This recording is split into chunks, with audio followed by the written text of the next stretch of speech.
on how we are feeling is a way of constructing new languages. Mm-hmm.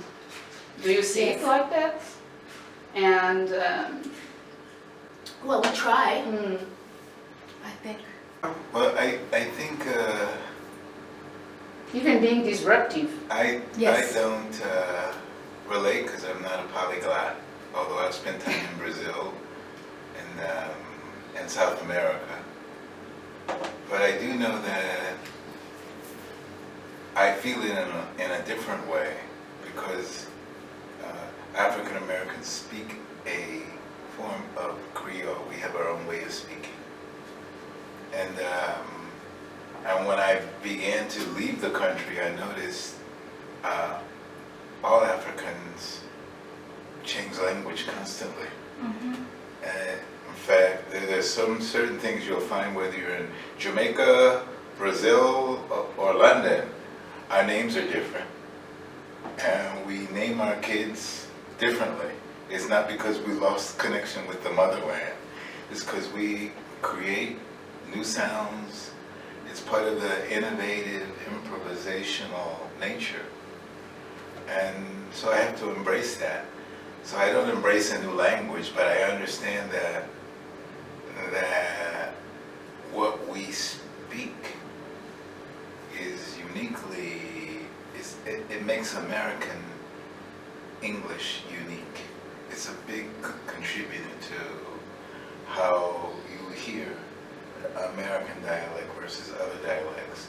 Our words change frequently. But I also saw that when I got to Haiti, because what you'll notice is that they speak in metaphor. Mm. And so it's very beautiful. So you can talk about the language and how it's new, but it's poetry, even from the poorest people. I can't say it anymore, but she used to translate Aristide, and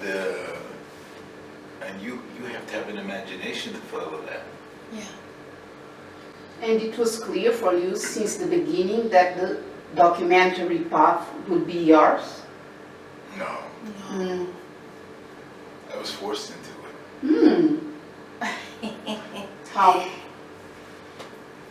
Well, I went to New York to study documentary, but I lived downtown with a lot of artists, a lot of filmmakers, a lot of actors and actresses, and they were all doing fiction cinema. So I made that. I started writing scripts. I made 2 fiction films with no money. I spent my time with actors and writers. And then she came and she decided she was going to make documentary. Mm. So, But you were making fiction you had already made. and I was disenchanted with it Yeah. because the politics of fiction are very interesting. First of all, it takes much longer to make a film. Like you spend most of your time raising money, and then you have this blast of time that you make the film, right? And so the money is really dependent on the gaze that you write in. Mm. So you usually have to write with a white gaze so that your characters are not offensive Mm. to dominant population. And so I was not writing that because I was writing things to work out things in my own head, right? And with the community that I came from. So she wanted to do doc, and then she said something, I thought it was a ridiculous ask. She said, well, why don't you go back to work? Well, we had already finished one of your feature films and your short fiction that you had done. But the ask was, why don't you go back for work for 5 years while I learn how to be a documentary filmmaker? And that was not, I I entertained it, but it was, I thought it was selfish. And so what we decided is to make a doc together. Now, we were shooting with a home camera, but we were going to do a Michael Apted type piece. We shot for 10 years, 20 years, 30 years, whatever it took. So we were going to recreate a black 21 up. I don't know if you know that. Do you know the series 7 Up, based out of the UK? No, Michael Apted is the director. He actually passed away recently. I'm familiar with the name, but not with the. Well, he did a series, because he did a lot of fiction, but he also did documentaries. Okay. And he started a film, what was it, back in the mid-80s, I think, early 90s, called 7 Up. And it was sort of like this sociological tracking of 7 different students of different socioeconomic classes. Okay. And so every 7 years, he would visit with them. And he went to as far as they were 64 years old, Whoa. 63 years old, to see if they would break out of their class status. And they did? No. They did not. It was very interesting. And so when we started, the last one was 56 up. no, there was a what is after 56 is 63? Yeah. They did a 63 and he was in his 70s. So he's about Okay. 15 years older than they are. Mhm. He started this very young, kind of young. And so we had seen some of those and were inspired by the longitudinal nature of that and that commitment. And that's how we started American Promise with our son. We actually started with multiple people in his class, girls and boys. But the girls eventually dropped out, and so we stayed, then we were left with the 2 boys, our son and this other boy, Shayon. Did you see American Promise? Yeah, but Yeah. why the girls? They were more self-conscious from earlier. Oh, okay. So they were very self-conscious of the camera. Mhm. I think we I we think the talked parents about, dropped- helped yeah, them drop initially, out. yeah, we Because talked about, one was black, one was Latinx, Latina, yeah. from Colombia. No, Nicaragua. Okay, Colombia, Nicaragua, and one was Jewish, very wealthy. And I think the wealthy family were most concerned. I think the Latinx woman, and excuse my prejudice, but I think they were self-hating. Meaning, they were trying to identify with the majority population. And I think the daughter was trying to fit in with these wealthy Jewish families. So I think they were sensitive to that. But the bottom line, all of them left. Yeah, the girls eventually left by the time they were 10 years old, and so we were left with the 2 boys and the 2 families. But it ended up being a good thing for us. So we started knowing that we were going to do this over 13 years, that we were going to start shooting ourselves, and so, but it ended up, them dropping out ended up being a very good thing for us at the end, because we then could really focus on the black male experience and education. Before we go there, we were answering the question is how I went to documentary. And you were forced to. I was forced to, and I began to like it. It's psychological. You can work immediately. You're shooting or you're always editing because you're trying to raise more money. And the better your edit becomes, the more money you can raise. But I mean, the thing about being forced is that fiction is just it's much harder to make fiction film than documentary. And there are more competitors? It's, you have to have all your money right away. I mean, not right away. To start, you need the money before you can even start to shoot. I think there's less opportunity to tell complicated stories about communities. you know, there's less agency because the budgets are bigger. Sometimes there's less agency when you begin. So it's just a harder struggle. The other thing is that we started making other docs. We didn't just make feature docs, but we started making a doc about our son's basketball team.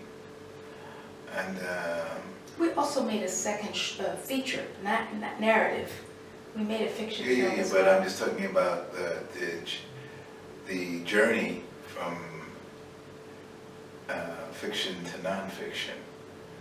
And that was an intoxicating doc because it was so much drama. It was a lot of drama. That we had to learn how to manage it. It's a skill set. We had to, I mean, it was work every moment of the day because the parents were pretty intense. They had expectations we had to deal with. So it's a mastery of the interpersonal relationship guide that you have to know well to make a doc. Visiting parents, dealing with their expectations, parents that sometimes you didn't like. Yeah, they were not easy. So Eliseo was right when he was just saying that it was like having a therapy session. Yeah, yes. So this doc was, we had expectations for it, and it ended up being a horror film, right? And but when we finished it as a horror film, we were quite skilled. It got an amazing response in the Black community.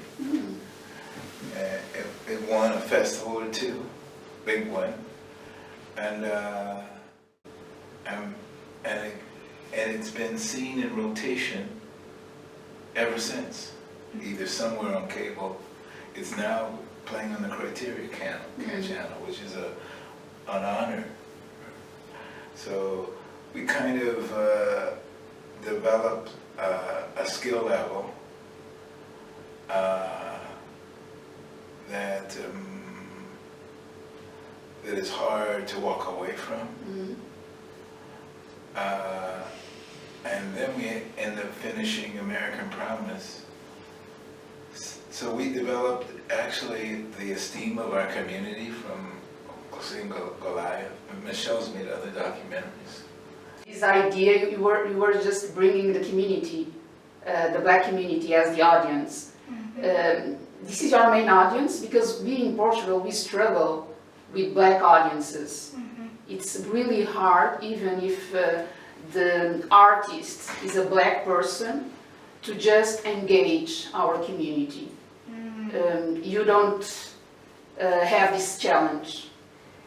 I get it, but I probably disagree.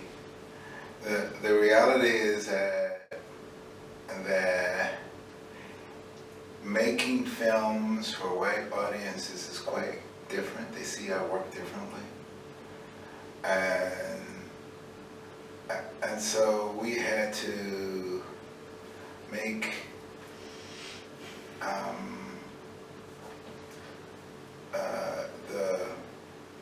decide that we were going to make our kind of film for our audience and for ourselves. We were making films that we wanted to see. So that's the first. The first intention is that, right?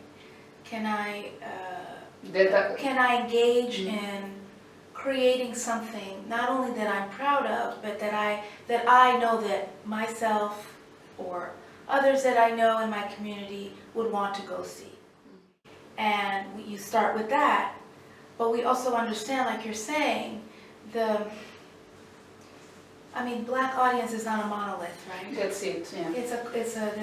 There's all these complicated sort of identities within that community. So, and I can't pretend to think that I'm going to reach the whole gamut. But what I do know is that what I want to see is not being made by white communities.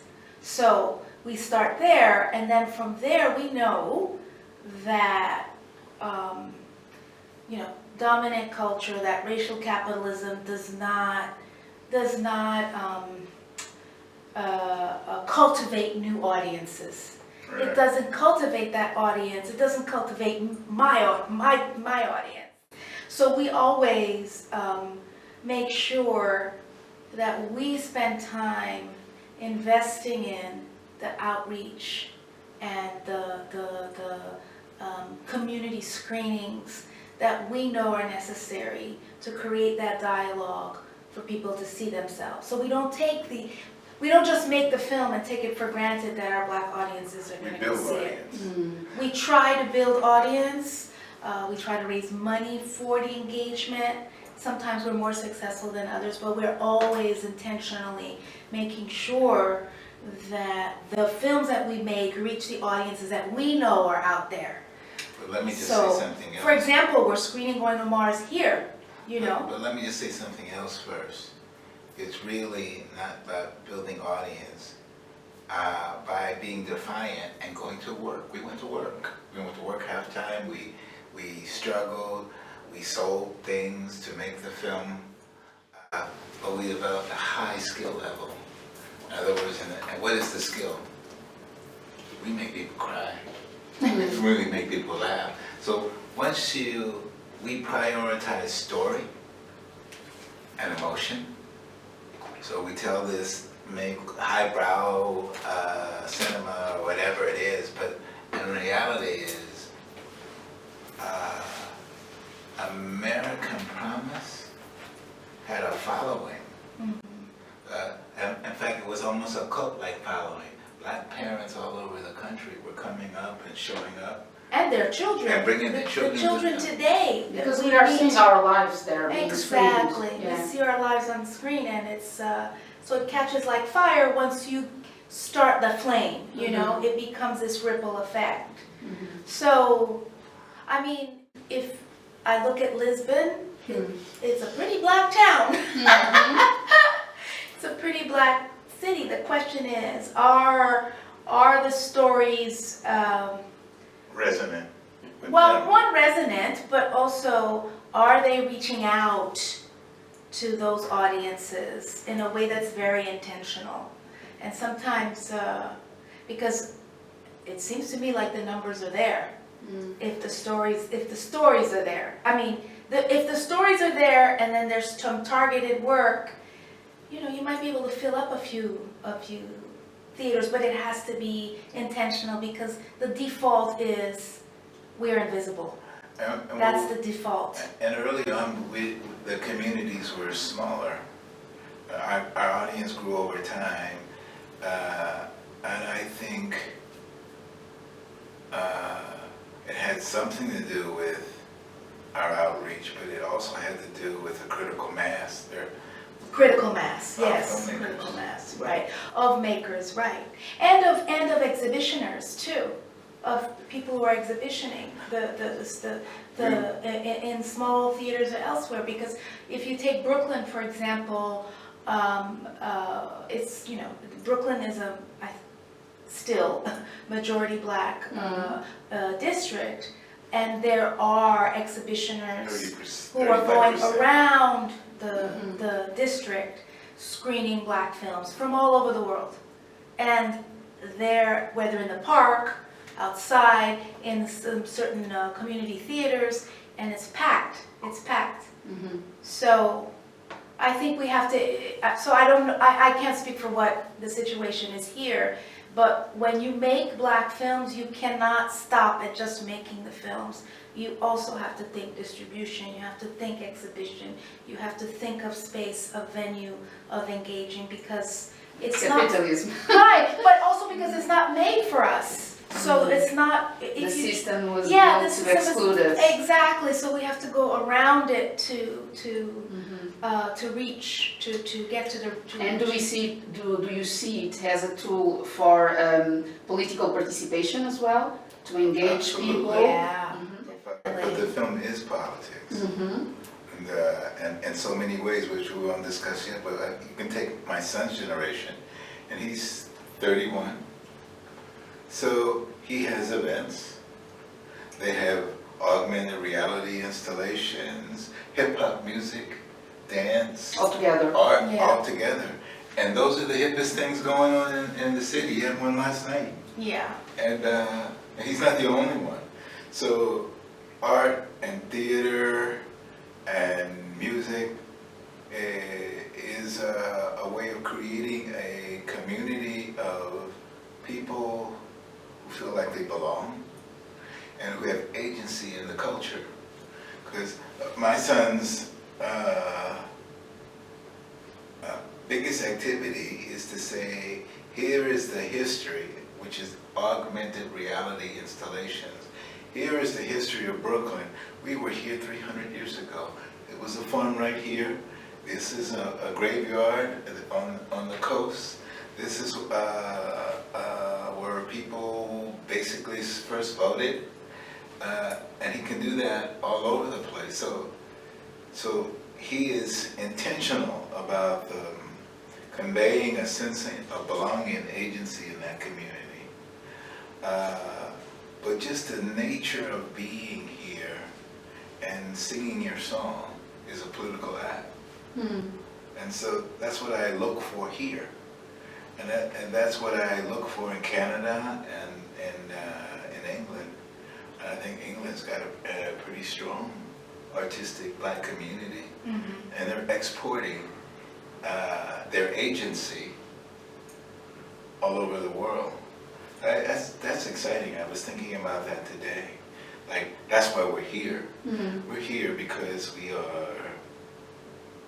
want to support a movement where Afro-descendants are not begging to be seen. They're not apologizing. They're not looking for a reason to justify their being here. They built this country. When I go to Paris, for example, and I learned this through the art, I see those buildings and I say, oh, those are buildings that were built from the transatlantic slave trade. And so I walk taller in the streets. People usually greet you. Black people, we have this culture. That's right. I believe that it happened to you here in Portugal as well. Yes. Because it's something that it's global. Yes, exactly. We connect ourselves through our blackness. Absolutely.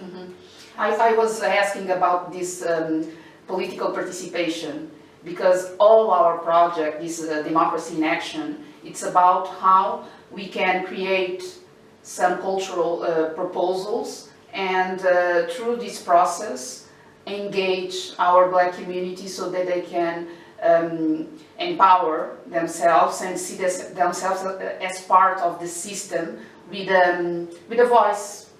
Because one of the problems that we have here, because we are far behind the United States and even the UK, France, in terms of our racial discussions, and it's really hard to just shift this colonial mentality and even this belief in the possibility of just being on a stage, for instance. Now, of course, we are having some artists that are challenging the system, but it's not something that it's there already. That's why it is harder to have black audiences even when the proposal is black. It's also about economics as well. Because it's not cheap to pay for a ticket. Here it's cheaper than in the US, but still there's a price. So I was just asking if you, during your career, if it was that clear that just filming and screening was a way to bring other black, the younger black generations to the stage, for instance, so that they can see that it's possible, there is a way to go. I don't know if I was starting off wanting to see them. I thought it was political, narrative is political, but I was naive. I learned how the system did not embrace our stories. And so I had to make adjustments. They weren't going to let me tell the stories that I thought I wanted to tell. And so since I love the craft, I began to see the craft differently. Now I see the craft as not a white craft, it's the craft of storytelling. And we've been telling stories, we've been using griots, and what do those things do? What does a griot do? It tells you about your history. These guys can go back for generations, and it tells you how to behave. It teaches you social mores. It teaches you to be innovative, these stories. So I see them as part of a cultural necessity that we've been deprived of. And so, but I didn't start off that way. I just said, here's a superhero movie, and there's no black people there, and if there is, they're the maid. And then I realized, I don't want to make a superhero movie. The most powerful movies are a maid who basically takes care of her kids and loves them, or someone who is struggling, like my own father, who's trying to raise his kids and maintain his dignity. And so those are the big stories. But I would say one of the things that we realize is what we noticed, that we raised $1 million, maybe $1.2 million, for American Promise to do an outreach campaign. Outreach and engagement. Wow. Engagement. Congrats, because it's huge. Yeah, it was a bigger budget than the film, because we knew how important it was to get these stories out, both to schools, to parents, to young people. And we were busy for like 2 years, nonstop, stopping in these little towns, you know, at different schools, screening the film, engaging in conversation, people using the film when they were having parental meetings in schools as an example of, you know, how are you going to change how you treat black young men, you know, so.